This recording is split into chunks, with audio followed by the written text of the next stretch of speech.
स्वाति मालीवाल के इल्जाम पर आम आदमी पार्टी ने प्रेस कॉन्फ्रेंस की। बीजेपी झूठे इल्जाम लगा रही है। बीजेपी ने पूरे मामले की साजिश रची है।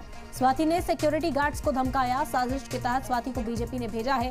केजरीवाल उस वक्त घर पर मौजूद नहीं थे। विभव पर झूठे इल्जाम लगाए गए। स्वाति की चोट नहीं दिख रही। विभव ने स्वाति के खिलाफ शिकायत दी है तो आतिशी सामने आई। मीडिया के सामने आकर स्वाति मालीवाल और बीजेपी का घेराव करती हुई दिखी। उन्होंने कहा कि स्वाति ने सिक्योरिटी गार्ड को धमकाया है।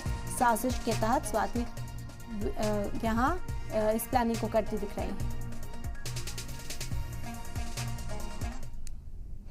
जब से अरविंद केजरीवाल जी को बेल मिली है, जमानत मिली है और भारतीय जनता पार्टी द्वारा लगाए गए झूठे केसों से वो तिहाड़ जेल से बाहर आए हैं, तब से भारतीय जनता पार्टी बौखलाई हुई है। और इसी बौखलाहट के तहत भारतीय जनता पार्टी ने एक साजिश रची, एक षड्यंत्र रचा और उस षड्यंत्र के तहत स्वाति मालीवाल जी को दिल्ली के मुख्यमंत्री अरविंद केजरीवाल जी के घर 13 मई को सुबह सुबह भेजा गया।